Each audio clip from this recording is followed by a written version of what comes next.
Je bénirai l'Éternel en tout temps. Ses louanges seront toujours dans ma bouche. Ou j'aime qu'on ait un problème. Et puis qu'elle est content comme ça.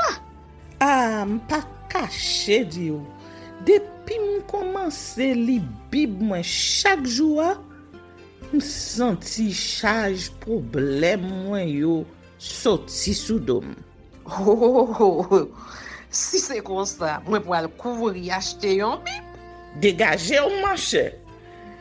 Mais en attendant, ou qu'attendez radio télévision d'espoir? Radio Vision d'Espoir. Oh, moi t'attendais une annonce comme ça, oui. Mais qui ça a te dit? Lecture de la Bible en un an. Une émission qui vous accompagne à la découverte des trésors cachés de la parole de Dieu sur Radio Télévision d'Espoir. Chaque jour de 11h à 11h30 du matin, excepté mercredi 5h30, 6h de l'après-midi, samedi 7h30, 8h du matin, avec les sœurs Chantal Saint-Hubert, Claude Louis Orisma et votre servante Maudeline Maurice Hilaire.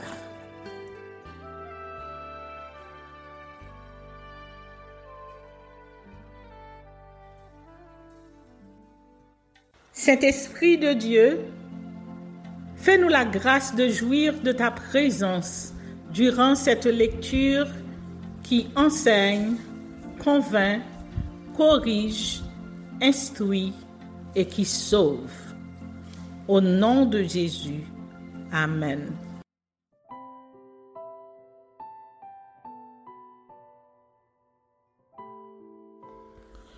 Juge chapitre 7. Victoire sur les Madianites. Jérubal, qui est Gédéon, et tout le peuple qui était avec lui, se levèrent de bon matin et campèrent près de la source de Harod. Le camp de Madian était au nord de Gédéon, vers la colline de Morée, dans la vallée. L'Éternel dit à Gédéon, « Le peuple que tu as avec toi est trop nombreux pour que je livre Madian entre tes mains. Il pourrait en tirer gloire contre moi et dire, c'est ma main qui m'a délivré. Publie donc ceci aux oreilles du peuple, que celui qui est craintif et qui a peur s'en retourne et s'éloigne de la montagne de Galaad. 22 000 hommes parmi le peuple s'en retournèrent, et il en resta 10 000. L'Éternel dit à Gédéon, le peuple est encore trop nombreux. Fais-les descendre vers l'eau. Et là, je t'en ferai le triage. Celui dont je te dirai que celui-ci aille avec toi, ira avec toi. Et celui dont je te dirai que celui-ci n'aille pas avec toi, n'ira pas avec toi. Gédéon fit descendre le peuple vers l'eau, et l'Éternel dit à Gédéon, tous ceux qui laperont l'eau avec la langue, comme lappe le chien, tu les sépareras de tous ceux qui se mettront à genoux pour boire. Ceux qui lapèrent l'eau en la portant à la bouche avec leurs mains furent au nombre de 300 hommes. Et tout le reste du peuple se mit à genoux pour boire. Et l'Éternel dit à Gédéon, c'est par les 300 hommes qui ont lapé que je vous sauverai et que je livrerai Madian entre tes mains. Que tout le reste du peuple s'en aille chacun chez soi. On prit les vivres du peuple et ses trompettes. Puis Gédéon renvoya tous les hommes d'Israël, chacun de sa tente, et il retint les 300 hommes. Le camp de Madian était au-dessous de lui dans la vallée. L'Éternel dit à Gédéon pendant la nuit, « Lève-toi, descends au camp, car je l'ai livré entre tes mains. Si tu crains de descendre, descends-y avec Pura, ton serviteur. Tu écouteras ce qu'ils diront, et après cela tes mains seront fortifiées. Descends donc au camp. » Il descendit avec Pura, son serviteur, jusqu'au avant-poste du camp. Madian, Amalek et tous les fils de l'Orient étaient répandus dans la vallée comme une multitude de sauterelles, et leurs chameaux étaient innombrables comme le sable qui est sur le bord de la mer. Gédéon arriva, et voici un homme racontait à son camarade un songe. Il disait, « J'ai eu un songe, et voici un gâteau de pain d'orge roulait dans le camp de Madian. Il est venu heurter jusqu'à la tente, et elle est tombée. Il l'a retournée sans dessus-dessous, et elle a été renversée. Son camarade répondit et dit, « Ce n'est pas autre chose que l'épée de Gédéon, fils de Joas, homme d'Israël.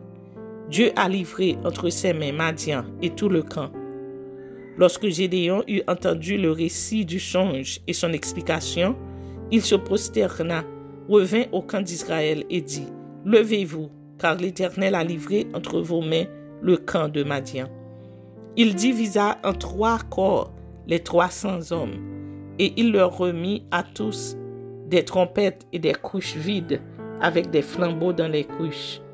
Il leur dit, « Vous me regarderez et vous ferez comme moi. Dès que j'aborderai le camp, vous ferez ce que je ferai. Et quand je sonnerai de la trompette, moi et tous ceux qui seront avec moi, vous sonnerez aussi de la trompette tout autour du camp, et vous direz, pour l'Éternel et pour Gédéon. » Gédéon et les 100 hommes qui étaient avec lui arrivèrent aux abords du camp au commencement de la veille du milieu, comme on venait de placer les gardes. Ils sonnèrent de la trompette et brisèrent les couches qu'ils avaient à la main. Les 3 corps sonnèrent de la trompette et brisèrent les couches. Ils saisirent de la main gauche les flambeaux et de la main droite les trompettes pour sonner, et ils s'écrièrent, « Épée pour l'Éternel, épée pour Gédéon. » Ils restèrent chacun à sa place autour du camp, et tout le camp se mit à courir, à pousser des cris et à prendre la fuite. Les 300 hommes sonnèrent encore de la trompette, et dans tout le camp, l'Éternel leur fit tourner l'épée les uns contre les autres. Le camp s'enfuit jusqu'à Beth-Shitta, vers Séréra, jusqu'au bord d'Abel-Méhola, près de Tabath. Les hommes d'Israël se rassemblèrent, ceux de Nephtali, d'Asser et de tout Manassé, et ils poursuivirent Madian. Gédéon envoya des messagers dans toute la montagne d'Éphraïm pour dire, « Descendez à la rencontre de Madian et coupez-leur le passage des eaux jusqu'à Beth-Bara et celui du Jourdain. » Tous les hommes d'Éphraïm se rassemblèrent et ils s'emparèrent du passage des eaux jusqu'à Beth-Bara et celui du Jourdain. Ils saisirent 2 chefs de Madian, Oreb et Zéeb. Ils tuèrent Oreb au rocher d'Oreb et ils tuèrent Zéeb au pressoir de Zéeb. Ils poursuivirent Madian et ils apportèrent les têtes d'Oreb et de Zéeb à Gédéon de l'autre côté du Jourdain.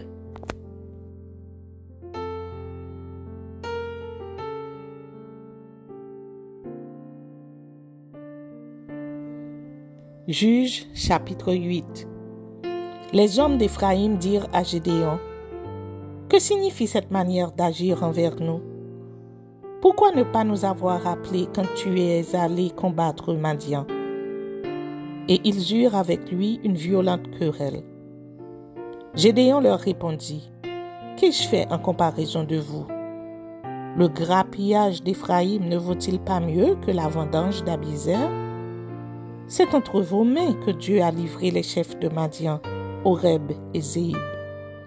Qu'ai-je donc pu faire en comparaison de vous? » Lorsqu'il eut ainsi parlé, leur colère contre lui s'apaisa. Poursuite des fuyards au-delà du Jourdain. Gédéon arriva au Jourdain, et il le passa, lui et les 300 hommes qui étaient avec lui, fatigués mais poursuivant toujours. Il dit aux gens de Succoth, « Donnez, je vous prie, quelques pains au peuple qui m'accompagne, car ils sont fatigués, et je suis à la poursuite de Zéba et de Tsamuna, roi de Madian. » Les chefs de Succoth répondirent, « La main de Zéba et de Tsamuna est-elle déjà en ton pouvoir pour que nous donnions du pain à ton armée? » Et Gédéon dit, « Eh bien, lorsque l'Éternel aura livré entre mes mains Zéba et Tsalmuna, je boirai, votre chair avec des épines du désert et avec des chardons. De là, il monta à Pénuel et il fit aux gens de Pénuel la même demande. Ils répondirent comme avaient répondu ceux de Succoth. Et il dit aussi aux gens de Pénuel, « Quand je reviendrai en paix, je renverserai cette tour. » Zébak et Tsalmuna étaient à Karkor et leur armée avec eux.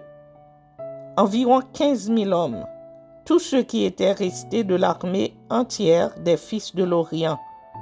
120 000 hommes tirant l'épée avaient été tués. Gédéon monta par le chemin de ceux qui habitaient sous les tentes, à l'orient de Nobak et de Jobha, et il battit l'armée qui se croyait en sûreté. Zéba et Tsalmuna prirent la fuite, Gédéon les poursuivit. Il s'empara des 2 rois de Madian, Zéba et Tsalmuna, et il mit en déroute toute l'armée. Gédéon, fils de Joas, revint de la bataille par la montée de Hérès. Il saisit d'entre les gens de Succoth un jeune homme qui l'interrogea et qui lui mit par écrit les noms des chefs et des anciens de Succoth, 77 hommes. Puis il vint auprès des gens de Succoth et dit, « Voici Zébak et Tsalmuna, au sujet desquels vous m'avez insulté en disant, la main de Zébak et de Tsalmuna est-elle déjà en ton pouvoir pour que nous donnions du pain à tes hommes fatigués? » Et il prit les anciens de la ville et châtia les gens de Succoth avec des épines du désert et avec des chardons. Il renversa aussi la tour de Pénuel et tua les gens de la ville. Il dit à Zéba et à Tsalmuna, « Comment étaient les hommes que vous avez tués au Tabor? » Ils répondirent, « Ils étaient comme toi, chacun avait l'air d'un fils de roi. » Il dit, « C'étaient mes frères, fils de ma mère. L'Éternel est vivant. Si vous les eussiez laissés vivre, je ne vous tuerai pas. » Et il dit à Jéter, son premier-né, « Lève-toi, tue-les. » Mais le jeune homme ne tira point son épée, parce qu'il avait peur, car il était encore un enfant. Zébak et Tsalmuna dirent, « Lève-toi toi-même, et tue-nous, car tel est l'homme, telle est sa force. » Et Gédéon se leva et tua Zébak et Tsalmuna. Il prit ensuite les croissants qui étaient au cou de leurs chameaux. Mort de Gédéon. Les hommes d'Israël dirent à Gédéon, « Domine sur nous, et toi et ton fils, et le fils de ton fils, car tu nous as délivrés de la main de Madian. » Gédéon leur dit, « Je ne dominerai point sur vous, et mes fils ne domineront point sur vous. C'est l'Éternel qui dominera sur vous. » Gédéon leur dit, « J'ai une demande à vous faire. Donnez-moi chacun les anneaux que vous avez eus pour butin. » Les ennemis avaient des anneaux d'or, car ils étaient ismaélites. Ils dirent, « Nous les donnerons volontiers. » Et ils étendirent un manteau sur lequel chacun jeta les anneaux de son butin. Le poids des anneaux d'or que demanda Gédéon fut de 1700 cycles d'or, sans les croissants, les pendants d'oreilles et les vêtements de pourpre que portaient les rois de Madian, et sans les colliers qui étaient au cou de leurs chameaux. Gédéon en fit un éphod, et il le plaça dans sa ville, à Ophra, où il devint l'objet des prostitutions de tout Israël, et il fut un piège pour Gédéon et pour sa maison. Madian fut humilié devant les enfants d'Israël, et il ne leva plus la tête. Et le pays fut en repos pendant 40 ans durant la vie de Gédéon. Jérubal, fils de Joas, s'en retourna et demeura dans sa maison. Gédéon eut 70 fils issus de lui, car il eut plusieurs femmes. Sa concubine qui était à Sichem lui enfanta aussi un fils, à qui on donna le nom d'Abimélec. Gédéon, fils de Joas, mourut après une heureuse vieillesse, et il fut enterré dans le sépulcre de Joas, son père, à Ophra, qui appartenait à la famille d'Abiézer. Les fils de Gédéon tués par leur frère Abimelech. Abimelech proclamé roi à Sichem. Lorsque Gédéon fut mort, les enfants d'Israël recommencèrent à se prostituer au Baal, et ils prirent Baal-Bérith pour leur Dieu. Les enfants d'Israël ne se souvinrent point de l'Éternel leur Dieu, qui les avait délivrés de la main de tous les ennemis qui les entouraient. Et ils n'eurent point d'attachement pour la maison de Jérubal, de Gédéon, après tout le bien qu'il avait fait à Israël.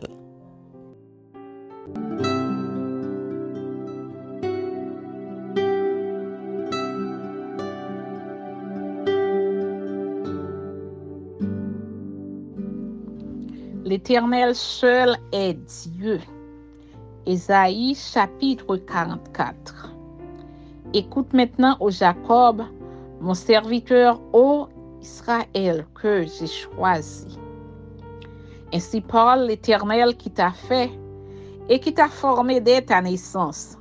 Celui qui est ton soutien, ne crains rien, mon serviteur Jacob, mon Israël que j'ai choisi. Car je répandrai des eaux sur le sol altéré et des ruisseaux sur la terre desséchée. Je répandrai mon esprit sur ta race et ma bénédiction sur tes rejetons. Ils pousseront comme au milieu de l'herbe, comme les saules près des courants d'eau. Celui-ci dira, je suis à l'Éternel. Celui-là se réclamera du nom de Jacob. Cet autre écrira de sa main à l'Éternel et prononcera avec amour le nom d'Israël.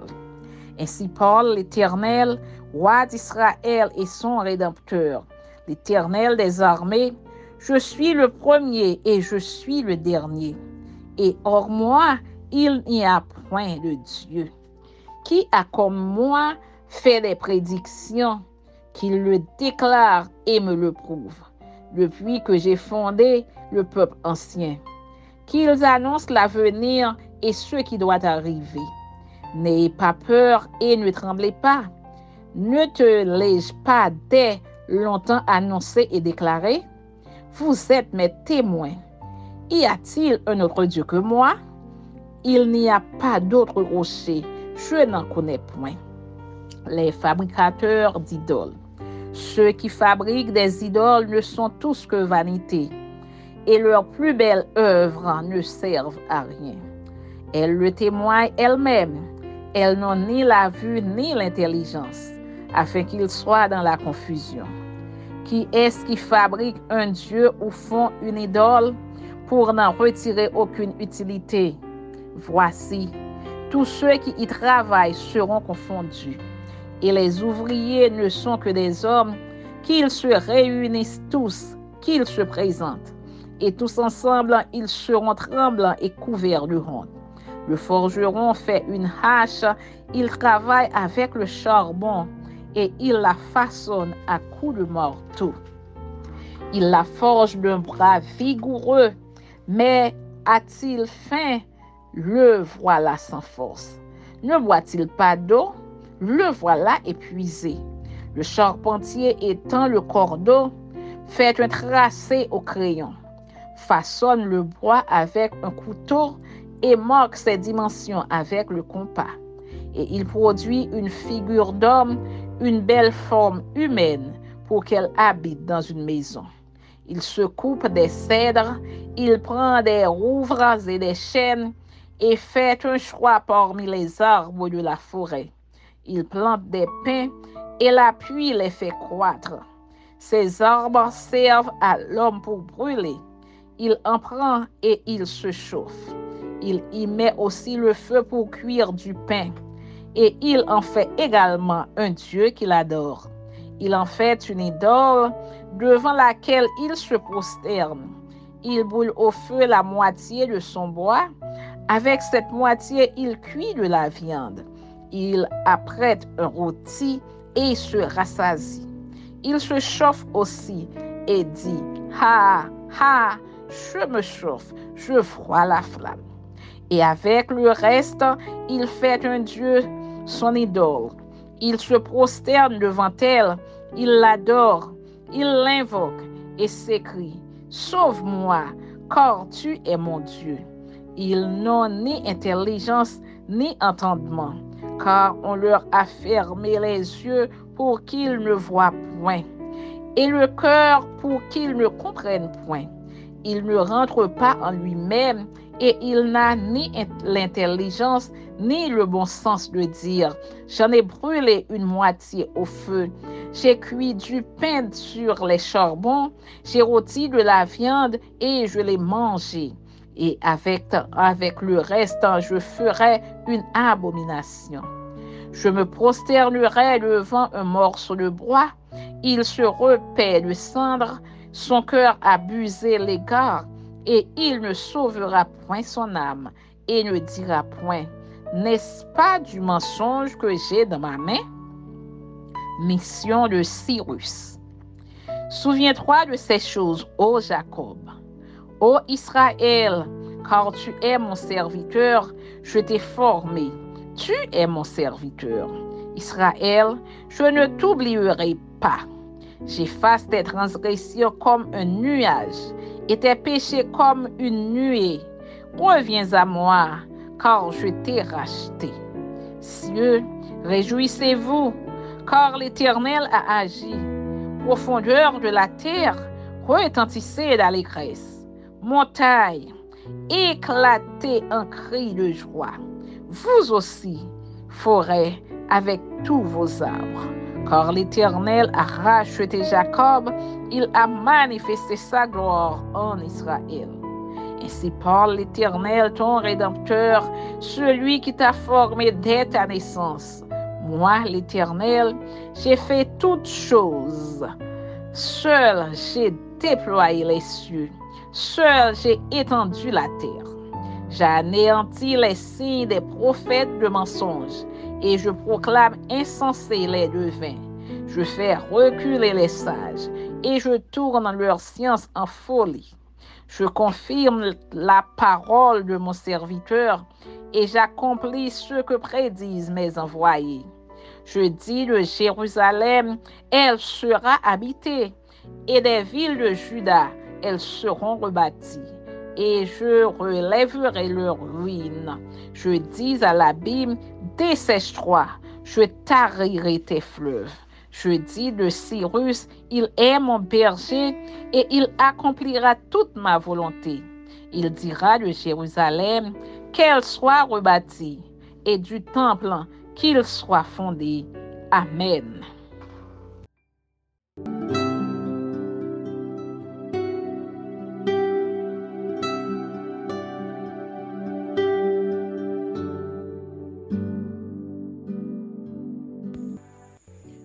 Deux Corinthiens, chapitre 11.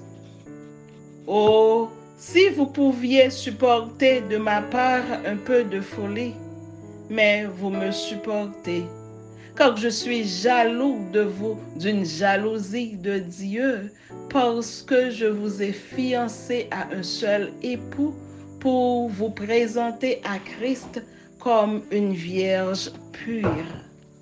Toutefois, de même que le serpent séduisit Ève par sa ruse, je crains que vos pensées ne se corrompent et ne se détournent de la simplicité à l'égard de Christ.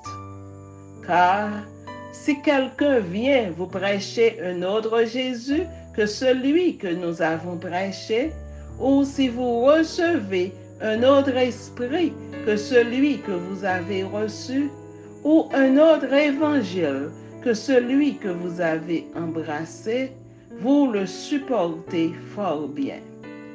Or, j'estime que je n'ai été inférieur en rien à ces apôtres par excellence.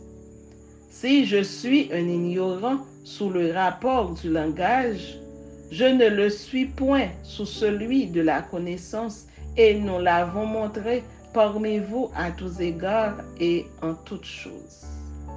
Ou bien, ai-je commis un péché parce que, m'abaissant moi-même afin que vous fussiez élevés, je vous ai annoncé gratuitement l'évangile de Dieu? J'ai dépouillé d'autres églises en recevant d'elles un salaire pour vous servir. Et lorsque j'étais chez vous et que je me suis trouvé dans le besoin, je n'ai été à charge à personne, car les frères venus de Macédoine ont pourvu à ce qui me manquait. En toute chose, je me suis gardé de vous être à charge et je m'en garderai. Par la vérité de Christ qui est en moi, je déclare que ce sujet de gloire ne me sera pas enlevé dans les contrées de l'Achaïe. Pourquoi? Parce que je ne vous aime pas. Dieu le sait. Mais j'agis et j'agirai de la sorte pour ôter ce prétexte à ceux qui cherchent un prétexte, afin qu'ils soient trouvés tels que nous dans les choses dont ils se glorifient. Ces hommes-là sont de faux apôtres, des ouvriers trompeurs, déguisés en apôtres de Christ. Et cela n'est pas étonnant, puisque Satan lui-même se déguise en ange de lumière. Il n'est donc pas étrange que ces ministres aussi se déguisent en ministres de justice. Leur fin sera selon leurs œuvres. Je le répète, que personne ne me regarde comme un insensé. Sinon, recevez moi-même comme un insensé, afin que moi aussi, je me glorifie un peu. Ce que je dis, avec l'assurance d'avoir sujet de me glorifier, je ne le dis pas selon le Seigneur, mais comme par folie. Puisqu'il en est plusieurs qui se glorifient selon la chair, je me glorifierai aussi. Car vous supportez volontiers les insensés, vous qui êtes sages. Si quelqu'un vous a servi, si quelqu'un vous dévore, si quelqu'un s'empare de vous, si quelqu'un est arrogant, si quelqu'un vous frappe au visage, vous le supportez. J'ai honte de le dire, nous avons montré de la faiblesse. Cependant, tout ce que peut oser quelqu'un, je parle en insensé, moi aussi, je l'ose. Sont-ils hébreux? Moi aussi. Sont-ils israélites? Moi aussi. Sont-ils de la postérité d'Abraham? Moi aussi. Sont-ils ministres de Christ? Je parle en homme qui extravague. Je le suis plus encore, par les travaux, bien plus par les coups, bien plus par les emprisonnements, bien plus, souvent en danger de mort. 5 fois j'ai reçu des Juifs 40 coups moins 1. 3 fois j'ai été battu de verge, 1 fois j'ai été lapidé, 3 fois j'ai fait naufrage, j'ai passé 1 jour et 1 nuit dans l'abîme.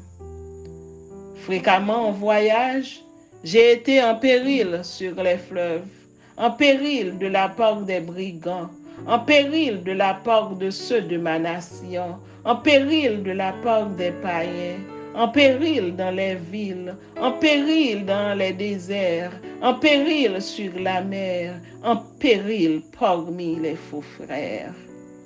J'ai été dans le travail et dans la peine, exposé à de nombreuses veilles, à la faim et à la soif, à des jeûnes multipliés, au froid et à la nudité. Et sans parler d'autre chose, je suis assiégé chaque jour par les soucis que me donnent toutes les églises. Qui est faible, que je ne sois faible? Qui vient à tomber, que je ne brûle? S'il faut se glorifier, c'est de ma faiblesse que je me glorifierai. Dieu, qui est le Père du Seigneur Jésus et qui est béni éternellement, sait que je ne mens point. À Damas, le gouverneur du roi Arétas faisait garder la ville des Damascéniens pour se saisir de moi. Mais on me descendit par une fenêtre dans une corbeille le long de la muraille et j'échappai de leurs mains.